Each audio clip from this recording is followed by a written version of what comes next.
अस्सलाम वालेकुम सर। वालेकुम अस्सलाम बेटा। अस्सलामुअलैकुम सर। सर मुझे अभी तक क्लास की लिंक नहीं आ रही सर, मेल नहीं आ रही। मैंने आपको मेल भी किया था इस बारे में। समझ नहीं आया बेटा, क्या कह रहे हो? सर क्लास लिंक की मेल नहीं आ रही सर। मैंने आपको 2 दफ़ा मेल भी किया था इस बारे में, स्पोर्ट्स पीटी की हाँ, क्लास की लिंक सर। मैं बेटा दोबारा आपको ऐड कर देता हूँ। मेरा स्किप हो गया था आपको ऐड करना। एक दफ़ा बेटा दोबारा कर दीजिएगा, ओके ठीक सर। है? Okay sir. Sir quiz next class में होना है? नेक्स्ट ट्यूसडे, ये जो ट्यूसडे आएगा कमिंग, इसमें है क्विज, ठीक सर है? ऑनलाइन है तो ऑन कैंपस है? एमसीक्यूज होंगे बेटा वो इंशाल्लाह ताला। अगर ये सैटरडे संडे को ना, मैं आप लोगों को कंफर्म कर दूंगा, ठीक है? संडे को इंशाल्लाह, ठीक है? ठीक। क्योंकि वो अगर कोई नोटिफिकेशन आया रिगार्डिंग क्लोजर ऑफ यूनिवर्सिटीज तो उससे उसके मुताबिक ही फिर हम लोग चलेंगे, ठीक है? अगर यूनिवर्सिटीज क्लोज हो गई तो फिर ऑनलाइन होगा, सिंपल, ठीक है? ये बस देख लें, अगर यूनिवर्सिटीज क्लोज होंगी तो ऑनलाइन, अगर नहीं हुई तो आप लोग सारे आ जाइएगा, तो आप लोगों का सर हो जाएगा, ठीक है? सर आप अभी बता देना, आप ऑनलाइन ले लें या फ्राइडे को ले लें? नहीं बेटा, मैं पता क्या, यही तो आपको कह रहा हूँ कि ऑनलाइन का बात यह है कि ऑनलाइन लूँ तब जब आपकी यूनिवर्सिटी क्लोज हो जाए। अगर यूनिवर्सिटी क्लोज नहीं होती तो फिर मैं आप लोगों से वो ले लूँगा, सिंपल। सर मेरे फादर की डेथ हुई है तो आप ऑनलाइन ले लें या फ्राइडे को ले लें फिर? आप आपका रीटेक ले लूँगा। क्या नाम है बेटा? सर अस्मा। सर मैं दे ठीक है दूंगी, मतलब मुझे खुद तो देना है ना, तो मैं कहती हूँ यार, मैं तो ये कह रही हूँ, सब बच्चे भी बात कर रहे थे ग्रुप में, फ्राइडे को ले लें, ठीक है? और यस सर, फ्राइडे को ले लें कोई। पहले सर आप आपकी ऑनलाइन ही कर लें। तो मैं इसलिए आजकल क्लास पार्टिसिपेशन में भी बिल्कुल नहीं हूँ। सर कुछ ऑनलाइन रख लें आप। ऑनलाइन सर रख लें और ऑनलाइन कर फ्राइडे को ले लें, लें। ऑनलाइन, क्योंकि काफी स्टूडेंट्स ना आउट ऑफ लाहौर के हैं जो कि अभी तक मैं आए भी नहीं आउट हैं, ऑफ लाहौर हूँ। इसलिए ना आप ऑनलाइन ही कर लें। अच्छा, चलें ऑनलाइन ही कर लेते हैं, थैंक यू ठीक सर, है? Thank you. और सर फ्राइडे? फ्राइडे देख लेकिन लें। सर फ्राइडे को नहीं दे सकते। क्या कह नो रहे सर, हैं? फ्राइडे को हम नहीं दे सकते। सर मैं फ्राइडे को नहीं दे सकती। फ्राइडे को मेरे भाई की शादी है सर। अच्छा ठीक है, कोई इशू नहीं। असमा बेटा, ट्यूसडे को ही होगा। अगर आपके पास टाइम हो तो वेल एंड गुड, नहीं तो मैं आपको रीटेक ले लूंगा, ठीक है? जेन्युइन इशू है तो कोई इशू नहीं, ठीक है बेटा? Thank you sir. चलें, टुडेज आवर लेक्चर नंबर 7, ठीक है? और स्पोर्ट्स फिजिकल थेरेपी, ठीक है? लास्ट टाइम हम लोगों ने स्पोर्ट्स फिजिकल थेरेपी में क्या स्टार्ट किया था? याद है किसी को कुछ?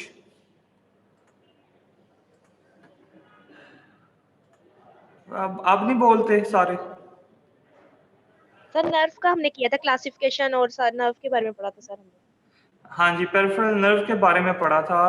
रिगार्डिंग पेरिफेरल नर्व की क्या कंपोजिशन है, पेरिफेरल नर्व किस तरीके से इंजर्ड हो सकती है, क्लासिफिकेशन पढ़ी थी पेरिफेरल नर्व की ऑन द बेसिस के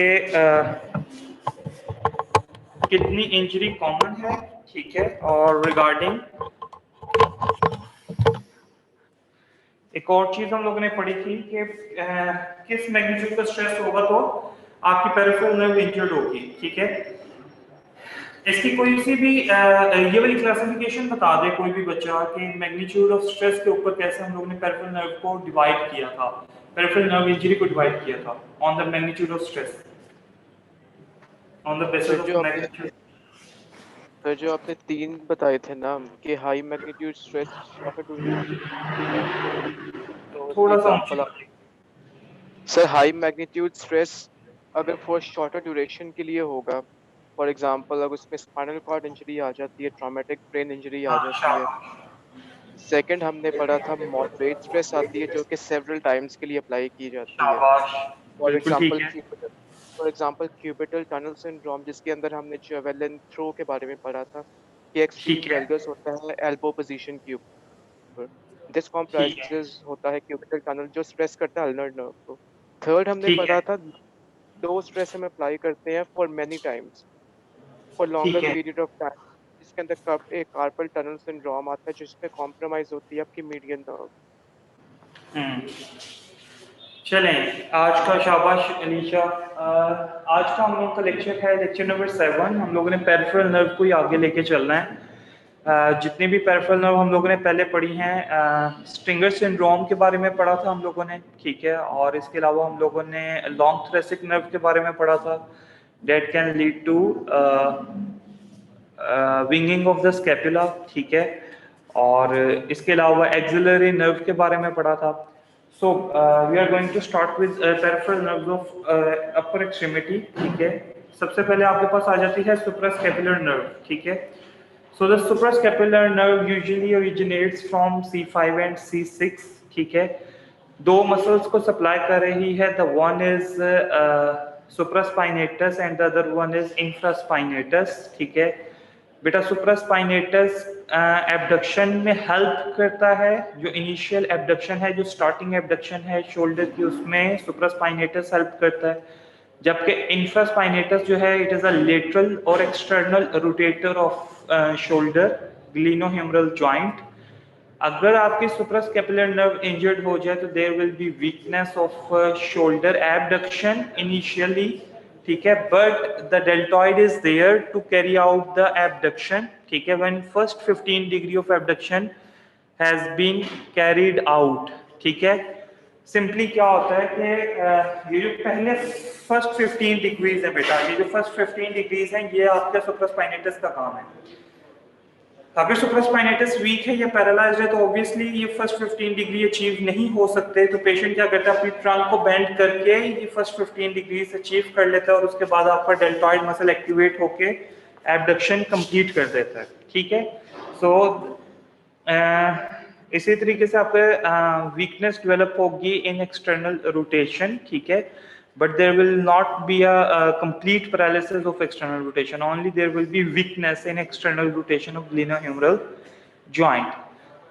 इसके 4 मैकेनिज्म्स हैं जिसकी वजह से सुप्रास्कैपुलर नर्व इंजर्ड हो जाती है। सुप्रास्कैपुलर नर्व की इंजरी के चांसेस सबसे ज़्यादा वहाँ पर हैं जहाँ पर ये एंटर कर रही है स्पाइनोग्लिनाइड नोच के through into the supraspinatus fossa as well as into the infraspinatus fossa, ठीक है। 4 जो मैकेनिज्म्स हैं, the one is if there is an acute stretching, ठीक है, और if there is a direct blow to the upper surface of the shoulder that causes the shoulder to depress downward, ठीक है। Forcefully अगर वो depressed कर रहा है डाउनवर्ड डायरेक्शन में कोई भी फोर्स, तो देयर इज अ चांस कि आपके स्पाइनोग्लिनाइड नोच के ऊपर कंप्रेशन आए और आपकी सुप्रास्कैपुलर नर्व इंजर्ड हो जाए। इंसीडियस ऑनसेट हो सकता है किसी भी अंडरलाइंग इन्फ्लेमेशन की वजह से, ऑटो इम्यून डिजीज की वजह से आपकी सुप्रास्कैपुलर नर्व इंजर्ड हो सकती है। And the last one is के रेपिटेटिव स्कैपुलर मूवमेंट्स, ठीक है। जितने भी स्कैपुला की रेपिटेटिव मूवमेंट्स हैं, ठीक है, जो फॉर एग्जांपल जो ओवरहेड एक्टिविटीज परफॉर्म करते हुए जब आपके स्कैपुलोह्यूमरल रिदम स्टार्ट होता है और अगर बहुत ज़्यादा ओवरहेड एक्टिविटीज हो रही हैं रेपिटेटिवली, तो उसमें भी आपकी सुप्रास्कैपुलर नर्व इंजर्ड हो सकती है। स्पाइनोग्लिनाइड नोच के ऊपर कंप्रेशन आ सकता है, ठीक है।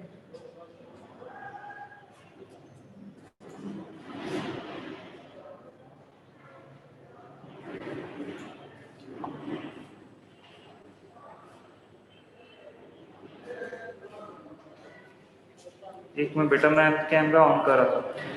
So these are the 4 mechanisms by which a suprascapular nerve gets injured, ठीक है।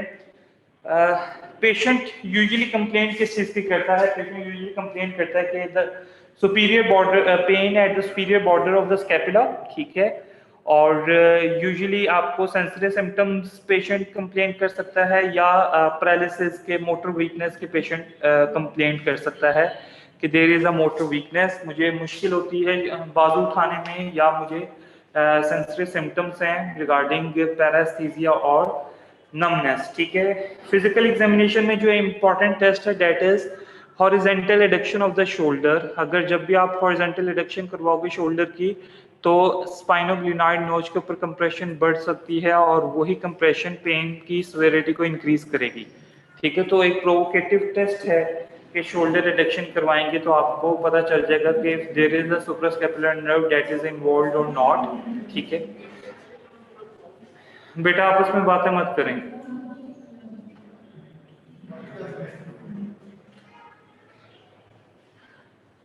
बेटा आपस में बातें मत करें।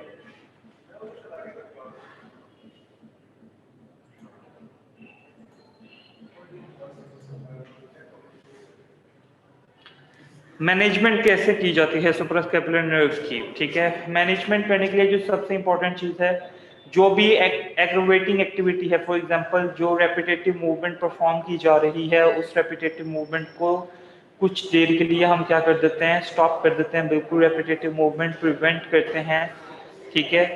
एग्रोवेटिंग एक्टिविटीज को प्रिवेंट करते हैं। इसके अलावा अगर इन्फ्लेमेशन है अंडरगोइंग बॉडी में, तो उस इन्फ्लेमेशन को खत्म करने के लिए हम non steroidal anti inflammatory drugs देते हैं। स्कैपुलर स्टेबलाइजेशन एक्सरसाइजेस परफॉर्म कर सकते हैं। और लास्ट में क्या है कि आपकी नर्व ग्लाइडिंग इंक्रीज कर सकते हैं, नर्व ग्लाइडिंग, और रोटेटर कफ मसल्स की स्ट्रेंथनिंग को बेहतर कर सकते हैं, ठीक है। क्यूबिटल टनल सिंड्रोम, ठीक है। तो क्यूबिटल टनल एक ऐसी टनल है एल्बो जॉइंट के ऊपर जहां से आपकी अल्नर नर्व पास कर रही है, ठीक है। Second most common nerve injury है अपर एक्सट्रीमिटी की। मोस्ट कॉमन जो है फर्स्ट नंबर पर that is carpal tunnel syndrome. Cubital tunnel syndrome is at second number, second most common injury है अपर एक्सट्रीमिटी की।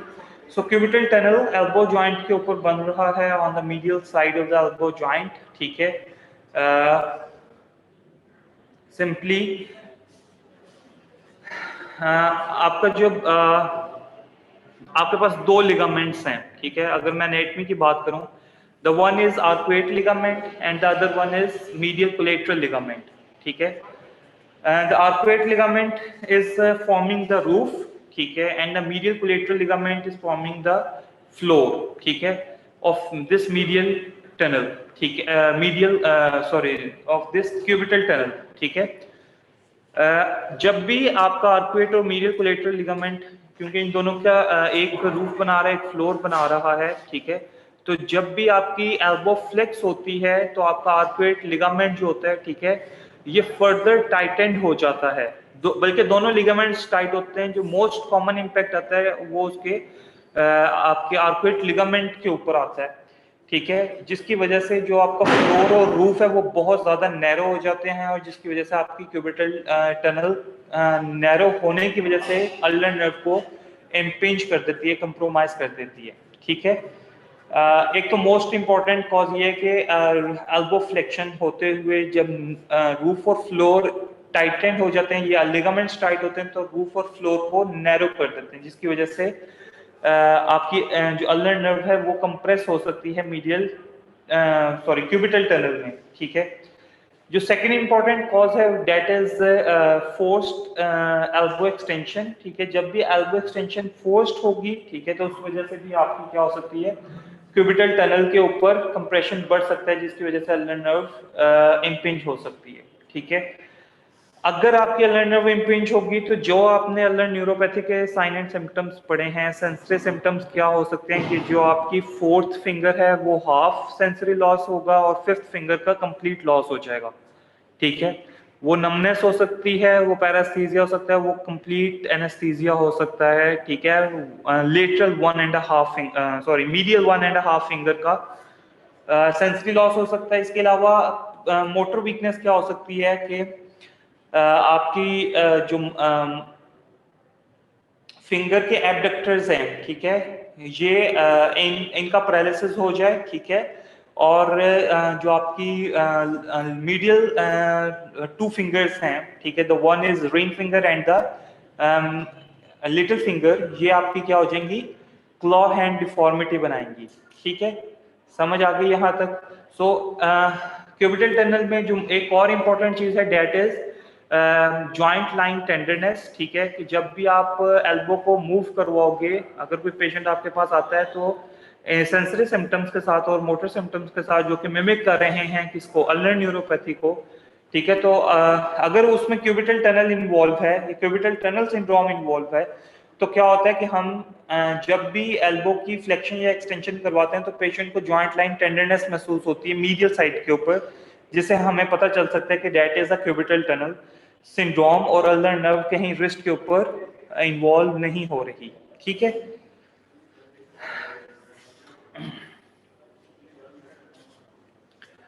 यूजुअली जो क्यूबिटल टनल सिंड्रोम है, it is more common among throwing athletes, ठीक है, जिसमें repetitive movements हो, ठीक है, और फोर्स्ड एक्सटेंशंस हो एल्बो की, ठीक है, उनमें ज्यादा कॉमन है। पेशेंट की कंप्लेंट्स क्या हैं, ये मैंने आपको बता दिया है। एक कंप्लेंट है कि जी weakness in finger adductors and thumb adductor, thumb की एडक्शन वीक हो जाएगी। कंजर्वेटिव ट्रीटमेंट क्या हो सकता है कि हम सबसे पहले एग्रीवेटिंग एक्टिविटी को रिड्यूस करेंगे, ठीक है, इन्फ्लेमेशन को सबसाइड करने की कोशिश करेंगे एनसाइड्स देके। इसके अलावा जो थ्रोइंग टेक्निक है जो हमने बात की थी कि जी एक तो मैकेनिज्म क्या है कि रेपिटेटिव रिस्ट फ्लेक्शन और एक्सटेंशन हो रही है, the one is forced elbow extension, ठीक है, जिसकी वजह से जो ट्रॉक्लिया होता है ह्यूमरस का, ठीक है, वो फर्दर आपके आर्कुएट लिगामेंट को आर्कुएट लिगामेंट के ऊपर कंप्रेशन कॉज करता है, जिसकी वजह से उसका जो फ्लोर एंड रूफ होता है वो कंप्रोमाइज होके उस स्पेस को नैरो कर देता है, ठीक है। The one is altering throwing technique, कि जब हम किसी को थ्रोइंग की वजह से उसकी क्यूबिटल टनल कंप्रोमाइज हो रही है तो फिर हम क्या करते हैं, उसकी थ्रोइंग टेक्निक को इम्प्रूव करने की कोशिश करते हैं या ऑल्टर करने की कोशिश करते हैं with the help of taping, ठीक है। सिंपल सा स्लाइड सा भी आप उसको ऑल्टर कर दोगे तो जो इम्पिंजमेंट हो रही है, जो ट्रोक्लिया जाके इम्पिंज कर रहा है फ्लोर को, ठीक है, वो क्या हो जाएगी, रिड्यूस हो जाएगी ड्यूरिंग फोर्स्ड एल्बो एक्सटेंशन, ठीक है, थ्रोइंग एक्टिविटीज में। मैनुअल थेरेपी कर सकते हैं, मोबिलाइजेशंस परफॉर्म कर सकते हैं just to increase the ligament length, ठीक है, लिगामेंट की लेंथ को इंप्रूव करने के लिए मोबिलाइजेशंस परफॉर्म कर सकते हैं। नर्व ग्लाइडिंग एक्सरसाइजेस परफॉर्म कर सकते हैं अल्नर नर्व की, ठीक है, और इसके अलावा नाइट सप्लीमेंट्स देते हैं हम उन पेशेंट्स को जो जिनमें रात को ज्यादा पेन होगी, ठीक है, उनको हम लोग नाइट सप्लीमेंट्स दे सकते हैं। रेडियल नर्व इंजरी, अब जो रेडियल नर्व है, ठीक है, किन में ज्यादा कॉमन है, जिनमें रेपिटेटिव सुपिनेशन हो रही है फोर आर्म की, उनमें ज्यादा कॉमन होती है आपकी रेडियल नर्व इंजरी ऐसे एथलीट्स। और वो ऐसे एथलीट्स कौन से हैं, जो कि बहुत ज्यादा स्विमिंग करते हैं, ठीक है, स्विमर्स के अंदर बहुत कॉमन है। इसके अलावा रैकेट स्पोर्ट्स जो रैकेट स्पोर्ट्स में जो एथलीट्स इन्वॉल्व हैं उनमें बहुत ज्यादा कॉमन होती है रेडियल नर्व इंजरी, ठीक है। अब रेडियल नर्व आप सबको पता है कि जैसे ही मीडियल एल्बो जॉइंट को क्रॉस करती है तो एल्बो जॉइंट की जो स्टार्ट में ही रेडियल नर्व डिवाइड कर जाती है into the posterior interosseous nerve and anterior interosseous nerve. Posterior interosseous nerve जो होती है वो थंब तक आपके जाती है, थंब तक सप्लाई देती है, लेकिन जो एंटीरियर इंट्रोशियस नर्व है वो स्टार्ट में ही फोर आर्म को थोड़ा सा सप्लाई करती है, ठीक है। तो पोस्टीरियर इंट्रोशियस नर्व कहाँ पर डैमेज हो सकती है, जहां पर आपका सुपिनेटर मसल है, ठीक है, अगर सुपिनेटर मसल की टाइटनेस हो जाए तो it can impinge posterior interosseous nerve, ठीक है। लेकिन पोस्टीरियर इंट्रोशियस नर्व के सेंसरी सिम्टम्स तो प्रेजेंट हो सकते हैं, लेकिन मोटर सिम्टम्स इतने ज्यादा कॉमन नहीं होते, क्योंकि मोटर सिम्टम्स जो मोटर वीकनेस है वो डेवलप होती है जब रेडियल नर्व इंजर्ड हो। अगर पोस्टीरियर इंट्रोशियस नर्व इंजर्ड हो भी गए तो यूजुअली सेंसरी सिम्टम्स प्रेजेंट होंगे, मोटर वीकनेस डेवलप नहीं होगी। मोटर वीकनेस तभी डेवलप होगी जब आपकी रेडियल नर्व इंजर्ड हो रही है, ठीक है।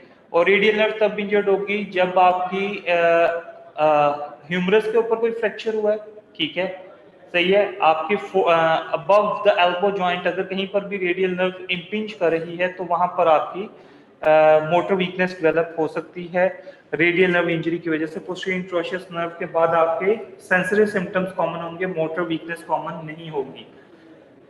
यूजुअली पेशेंट प्रेजेंट कैसे करता है? पुअरली लोकलाइज्ड पेन होती है on the anterolateral aspect of the forearm, ठीक है। ये जो एंट्रोलेटरल एस्पेक्ट है फोरआर्म का, इसके ऊपर आपको पेशेंट कहता है कि मुझे पेन हो सकती है। रिस्ट ड्रॉप हो सकता है पेशेंट को अगर जो आपकी है रेडियल नर्व वो इंजर्ड हो रही है, ठीक है। उसके बाद सुपिनेशन, रेजिस्टेड सुपिनेशन में पेन हो सकती है और पॉजिटिव टिनल टेस्ट आप परफॉर्म कर सकते हो। पॉजिटिव टिनल साइन आपको पेयर होता है। पॉजिटिव टिनल साइन का मतलब क्या है कि जहां पर भी रेडियल नर्व आप रेडियल नर्व को टैप करोगे, ठीक है, रेपिटेटिवली आप टैप करोगे तो पेशेंट के जो सिम्टम्स होते हैं वो प्रोवोक कर जाते हैं, उसको हम लोग टिनल साइन बोलते हैं। मैनेजमेंट इसकी कैसे की जाती है? सेम टू सेम जैसे पहले पेरिफेरल नर्व्स की मैनेजमेंट की है कि हम लोगों ने एग्रीवेटिंग एक्टिविटी को खत्म करना है, इसी तरीके से जो एक्टिविटी इसको कॉज कर रही है हमने उससे रोकना है उसको पेशेंट को, ठीक है। इसके अलावा नर्व गाइडिंग एक्सरसाइजेस करवा सकते हैं और एक्टिविटी मॉडिफिकेशन करवा सकते हैं एंड सप्लिंटिंग करवा सकते हैं, ठीक है। एक्टिविटी मॉडिफिकेशन में वही बात आ गई कि मैकेनिक्स को चेंज करना चाहते हैं अगर आप, तो वो आप करवा सकते हैं मैकेनिक्स को चेंज करवा के, ताकि आपके रेडियल नर्व के ऊपर कंप्रेशन कम से कम आए। अब आपके पास आ जाती है मीडियन नर्व, ठीक है। तो median nerve most commonly trap हो रही है आपकी कार्पल टनल पर, ठीक है। कार्पल टनल सिंड्रोम एथलीट्स में भी कॉमन है और आम लोगों में भी कॉमन है, ठीक है। क्या कह रहे हो? कोई स्टूडेंट है? अच्छा, जो मीडियन नर्व है, ठीक है, वो आपकी यूजुअली जब कंप्रेस होती है रिस्ट पर तो हम उसको कह देते हैं that is carpal tunnel syndrome. Carpal tunnel syndrome common है एथलीट्स में, ठीक है, लेकिन वैसे अगर मीडियन नर्व इंजर्ड हो रही है कार्पल टनल पर नहीं इंजर्ड हो रही, इसके अलावा मीडियन नर्व कहीं पर इंजर्ड हो रही है तो वो ज्यादा कॉमन है। जनरल पॉपुलेशन में एथलीट्स में इतनी कॉमन नहीं है, ठीक है। एथलीट में ज्यादातर सीटीएस कॉमन है और सीटीएस तब ही होता है जब हम रेपिटेटिव रिस्ट फ्लेक्शन और रिस्ट एक्सटेंशन परफॉर्म करवाते हैं, या रेपिटेटिव रिस्ट एक्सटेंशन करके रखें, सॉरी कॉन्टिन्यूस रिस्ट एक्सटेंशन करके रखें या कॉन्टिन्यूस रिस्ट फ्लेक्शन करके रखें, तब भी आपकी कार्पल टनल सिंड्रोम डेवलप हो सकती है, ठीक है। इसमें आपके पास आ जाता है प्रोनेटेड टीरी सिंड्रोम और carpel tunnel syndrome. Pronated teary syndrome क्या है कि जब आपके प्रोनेटेड टीरीज के जो दो हेड हैं, the one is humeral head and the other one is ulnar head, इन दोनों हेड को क्रॉस करती है आपकी मीडियन नर्व। अगर तो प्रोनेटर बहुत ज्यादा यूज हो रहे हैं प्रोनेशन के लिए फोरआर्म की, तो प्रोनेटेड टीरीज के दोनों हेड टाइट होके मीडियन नर्व को कंप्रोमाइज कर सकते हैं, जिससे प्रोनेटेड टीरी सिंड्रोम डेवलप हो जाएगा। सिंड्रोम जो है प्रोनेटेड टीरी सिंड्रोम अगर डेवलप हो जाता है तो पेशेंट को क्या सिम्टम्स आते हैं? एक तो सिम्टम्स वो होंगे जो आपके सिंपली सीटीएस में आते हैं। सीटीएस में आपके पास क्या आता है कि जो लेटरल साइड की 3.5 फिंगर है ये इन्वॉल्व हो जाएगी, इसकी सेंसरी सिम्टम्स, सेंसरी लॉस होगा, ठीक है। नमनेस हो सकती है, वो टिंगलिंग सेंसेशंस हो सकती हैं, वो प्रेस्थीसिया हो सकता है। मोटर वीकनेस क्या होगी कि आपकी जो फ्लेक्शन है थंब की, ठीक है, ये आपकी लॉस हो जाएगी, थंब की ऑपोजिशन लॉस हो जाएगी, ठीक हो गया। ये सीटीएस में भी कॉमन है आपकी और इसमें प्रोनेटेड टीरी सिंड्रोम में भी कॉमन है, ठीक है। एट्रोफी होगी थंब की मसल, थिनार एमिनेंस की एट्रोफी हो जाएगी, थंब के मसल्स जो हैं इन सब की एट्रोफी हो जाएगी, ठीक है। अब वो कहते हैं अगर प्रोनेटेड टीरी सिंड्रोम होगा तो प्रोनेटेड टीरी सिंड्रोम में आपकी प्रोनेशन क्या हो जाएगी? वीक हो जाएगी, ठीक है। आपको एल्बो जॉइंट पे पेन मिलेगी। लेकिन अगर कार्पल टनल सिंड्रोम होगा तो प्रोनेशन के ऊपर कोई इफेक्ट नहीं आएगा, प्रोनेशन वैसे ही नॉर्मल होगी जैसे अनइन्वॉल्व साइड की होती है प्रोनेशन, ठीक है, और एल्बो जॉइंट के ऊपर कोई पेन नहीं होगा। ठीक है। एल्बो जॉइंट के ऊपर जो पेन है वो ज्यादातर कॉमन किसकी वजह से है? प्रोनेटेड टीरीज सिंड्रोम की वजह से है या हाइपरट्रॉफी की वजह से है, दो मसल्स की। ठीक है। मैनेजमेंट क्या हो सकती है? आप सबको पता है कि हम मैनेजमेंट के लिए या तो सिंपली क्या करें कि कंजर्वेटिव मैनेजमेंट कर सकते हैं। ठीक है। हम लोग कंजर्वेटिवली इस तरीके से मैनेज कर सकते हैं कि हम लोग कार्पल टनल सिंड्रोम या कार्पल टनल की जो नैरोइंग है उसको खत्म करने की कोशिश करें। जो फ्लेक्सर रेटिनेकुलम थिक हो रहा है, हम कोशिश करें कि फ्लेक्सर रेटिनेकुलम में जो टेंडन की और नर्व की ग्लाइडिंग है वो नॉर्मल हो सके। ठीक है। इसके अलावा हम लोग क्या करवाते हैं कि अगर हाइपरट्रॉफी हो रही है प्रोनेटेड टीरीज की, तो हम प्रोनेटेड टीरीज के काम को खत्म करने की कोशिश करते हैं, प्रोनेशन को स्किप कर देते हैं या प्रोनेशन को स्टॉप करते हैं कुछ अर्से के लिए, ताकि प्रोनेटर टीरीज जो है वो रिलैक्स हो सके और प्रोनेटर की टाइटनेस की वजह से जो अल्नर नर्व, मीडियन नर्व के ऊपर जो कंप्रेशन आ रही है वो खत्म हो सके। ठीक है। नर्व ग्लाइडिंग एक्सरसाइजेस करवा सकते हैं और स्ट्रेचिंग भी करवा सकते हैं प्रोनेटेड टीरीज की। अब वो कहते हैं कार्पल टनल सिंड्रोम जो है it is more common among athletes. ठीक है। और ज्यादातर कॉमन किसमें है? जो ग्रिपिंग एक्टिविटीज परफॉर्म करते हैं, रैकेट स्पोर्ट्स हो गई, उनमें ज्यादा कॉमन है। ठीक है। पेशेंट यूजुअली कंप्लेन करता है रिस्ट में और हैंड में। ठीक है। और जो उसकी नमनेस और टिंगलिंग सेंसेशन होती है वो लेटरल 3.5 फिंगर्स के ऊपर होती है। एब्डक्टर पॉलिसिस, थंब की जो एब्डक्शन करवाता है मसल, थिनार एमिनेंस का एक मसल है एब्डक्टर पॉलिसिस लॉन्गस। ठीक है। वो आपका वीक हो जाता है, जिससे यूजुअली जो अपोजिशन ऑफ फिंगर्स होती है ये इससे कैरी आउट की जाती है। ठीक है। उसके बाद ग्रिप स्ट्रेंथ लॉस हो जाती है, आप कोई भी काम नहीं कर सकते, क्योंकि जब आपका थंब ऑपोजिशन में नहीं जाता, एबडक्शन में नहीं जाता, तो आप किसी भी चीज को ग्रिप नहीं कर सकते। आपकी ग्रिप जो होती है वो वीक हो जाती है। आपकी ग्रिप फिर सिंपली किसके थ्रू हो रही होती है? आपके फिंगर्स के थ्रू, थंब आपका इन्वॉल्व नहीं होता। ठीक है। कंजर्वेटिव ट्रीटमेंट क्या हो सकती है? सेम टू सेम एग्ग्रेवेटिंग एक्टिविटी को खत्म किया जाए। ठीक है। स्प्लिंटिंग कर सकते हैं, tendon and gliding exercises perform करवा सकते हैं, और सिंपली स्ट्रेंथनिंग एक्सरसाइजेस या स्ट्रेचिंग एक्सरसाइजेस परफॉर्म करवा सकते हैं मसल्स की। ठीक है। जो मसल्स वीक हो रहे हैं उनको स्ट्रेंथनिंग करवा दें, और जो टाइट हो रहे हैं जिसकी वजह से अगर मीडियन नर्व कंप्रेस हो रही है, हम उनको क्या करवा सकते हैं? रिलैक्स करवा सकते हैं। Now the next one is peroneal nerve injury. ठीक है। आप सबको पता है आपकी sciatic nerve elbow joint sciatic nerve knee joint पर आके दो पेरिफेरल नर्व में डिवाइड हो जाती है। तो one is peroneal nerve and the other one is tibial nerve. ऐसे ही है। ठीक है। तो द कॉमन पेरोनियल नर्व जो है वो फर्दर डिवाइड हो जाती है दो ब्रांचेस में। The one is superficial. ठीक है। Just above the head of fibula. ठीक है। और ये जो है जो शेटिक नर्व होती है वो just above the knee joint divide होती है into tibial nerve and common peroneal nerve. Common peroneal nerve lateral side पर आती है और आपकी जो टिबियल नर्व होती है वो मीडियल साइड के ऊपर रन करती है। जैसे common peroneal nerve knee joint को क्रॉस करती है, ये नी जॉइंट को क्रॉस करते ही दो ब्रांचेस दे देती है। The one is the superficial and the other one is deep peroneal nerve. ठीक है। कॉमन पेरोनियल नर्व वाइंड करती है फिब्यूलर हेड के अराउंड, और फिर ये दो ब्रांचेस दे रही है, सुपरफिशियल और डीप। जो सुपरफिशियल पेरोनियल नर्व है वो यूजुअली आपके एंकल के डॉर्सिफ्लेक्सर्स को सप्लाई कर रही है। जो डीप पेरोनियल नर्व है वो आपके एंकल के इवर्टर्स को सप्लाई कर रही है। अगर तो कॉमन पेरोनियल नर्व इंजर्ड हो जाएगी तो आपके इवर्टर्स की भी वीकनेस होगी, इवर्जन भी वीक होगी, और आपकी डॉर्सिफ्लेक्शन भी वीक होगी, फुट ड्रॉप हो जाएगा।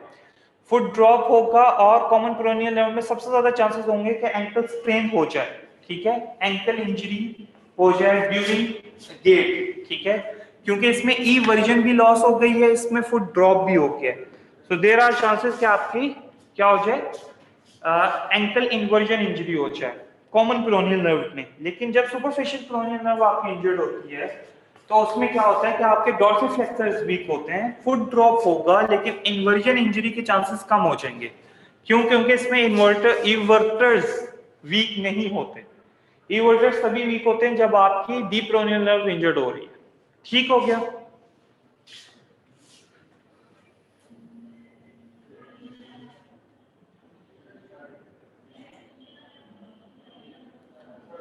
अच्छा, पेरोनियल नर्व वो कहते हैं इंजर्ड कैसे होती है, ठीक है।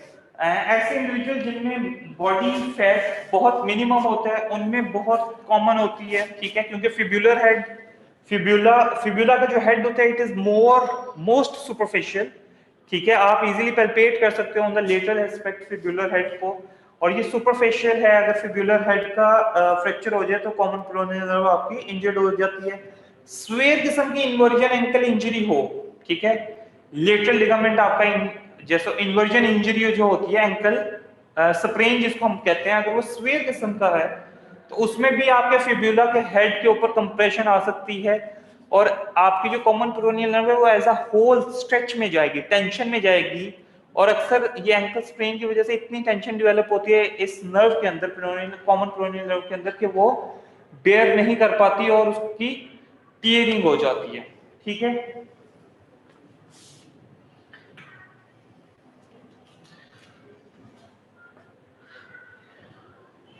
कंजर्वेटिव मैनेजमेंट सेम वैसे ही है कि हम लोग किस तरीके से उसको मैनेज करेंगे with the help of NSAIDs और with the help of active exercises, ठीक है। हम लोग उसमें अगर स्वेयर किस्म की मोटर वीकनेस है तो हम लोग उसमें आईडीसी भी लगा सकते हैं, इंटरप्रेटेड डायरेक्ट करंट भी लगा सकते हैं, ठीक हो गया। जो थिन, जिनमें मसल मैस बहुत कम होता है, ठीक है, या बॉडी फैट बहुत कम होता है, एथलीट्स में मसल मैस तो ऑब्वियसली कम नहीं होगा, बॉडी फैट जिनमें कम होता है, ठीक है, उनमें हम क्या करते हैं कि जो फिब्यूला का हेड है वहां पर पैडिंग कर देते हैं सॉफ्ट, ताकि उसकी कंप्रेशन मिनिमम हो सके फिब्यूलर हेड की। और सेकेंडली हम लोग क्रॉस लेग सिटिंग से प्रिवेंट करते हैं एथलीट्स को, ठीक है।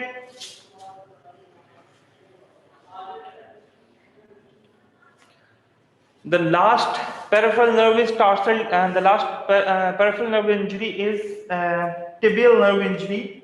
Tibial nerve अगर आपकी इंजर्ड हो रही है टार्सल टनल पर तो उसको हम लोग बोल देते हैं टार्सल टनल सिंड्रोम। अब टार्सल टनल क्या है? टार्सल टनल वो टनल है जो कि बन रही है between medial malleolus and calcaneus, medial side के ऊपर मीडियल मेलियोलस है, ठीक है। मीडियल मेलियोलस से डाउनवर्ड एंड बैकवर्ड डायरेक्शन में अगर आप देखो टुवर्ड्स द हील, ठीक है, लाइक दिस, ठीक है।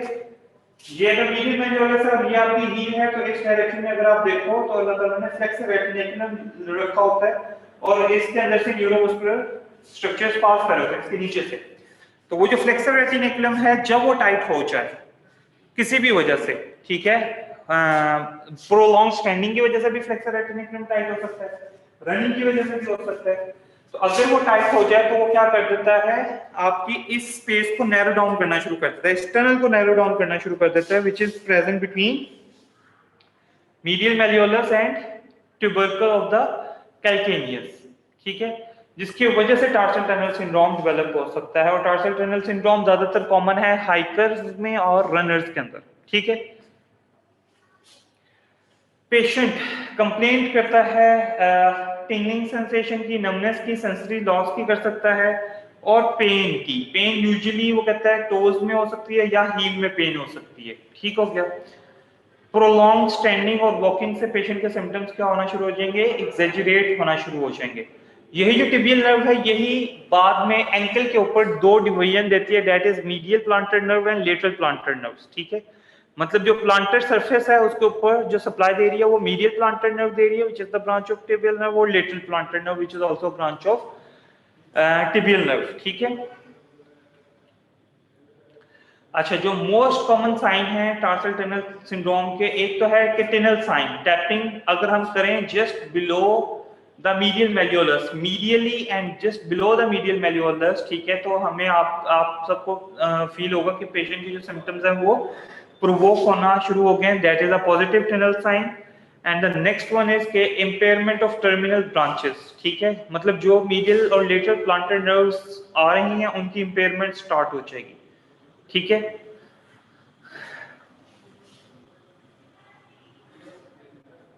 कंजर्वेटिव मैनेजमेंट में हम लोग सिंपली वही सारी चीजें कि एनसेड्स देते हैं, एक्टिव रेस्ट अलाउ करते हैं। एक्टिव रेस्ट का मतलब ये है कि एग्रीवेटिंग एक्टिविटी नहीं करवाते, ठीक है, जिसकी वजह से जिस एक्टिविटी से उस पेशेंट के सिम्टम्स बढ़े हो हम वो एक्टिविटीज परफॉर्म नहीं करवाते, ठीक हो गया।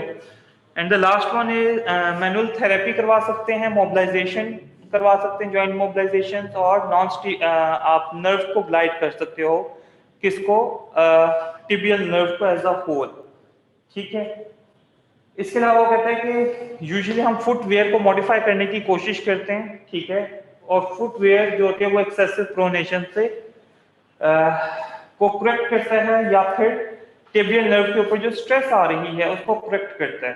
टिबियल नर्व के ऊपर तब स्ट्रेस आएगी जब आपका फ्लेक्सर रेटिनेकुलम जो है वो टाइटनेस में जाएगा, और फ्लेक्सर रेटिनेकुलम यूजुअली तब टाइटनेस में जाता है जब आप बहुत ज्यादा प्रोलॉन्ग स्टैंडिंग करते हैं, ठीक है, या रनिंग करते हैं। उनमें सबसे ज्यादा कॉमन होता है कि आपका जो सुपर फ्लेक्सर रेटिनेकुलम है वो क्या हो जाए, टाइट होना शुरू हो जाए।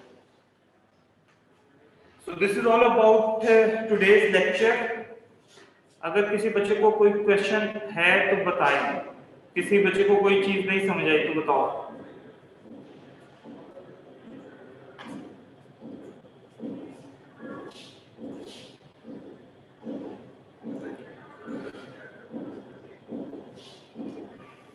हाँ जी बच्चों, सब कुछ समझ आ गई? Yes sir.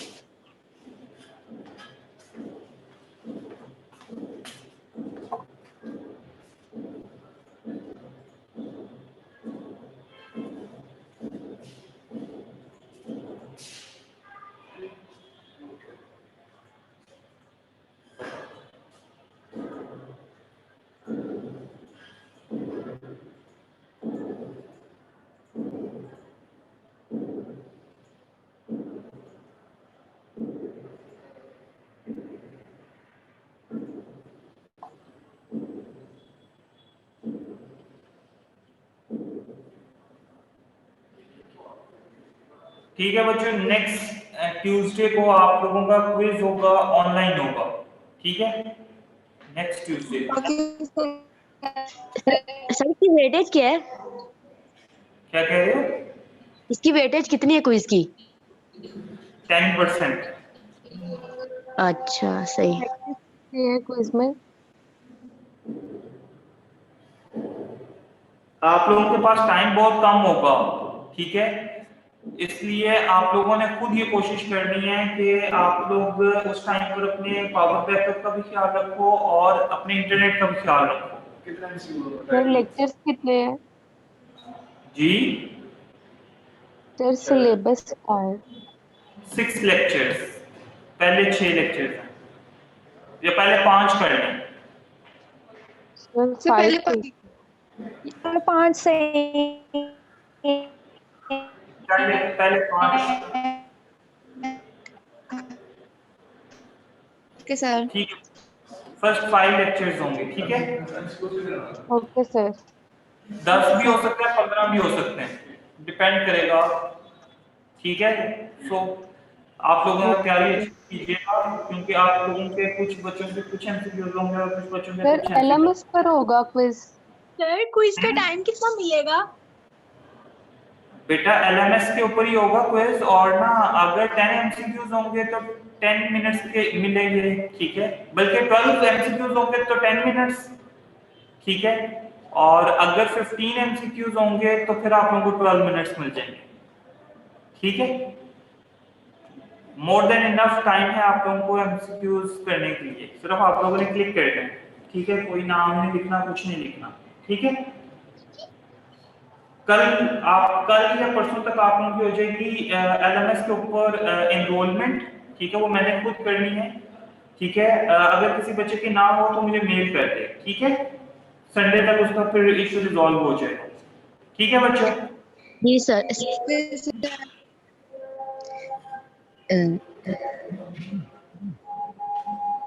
ओके बेटा, अल्लाह हाफिज।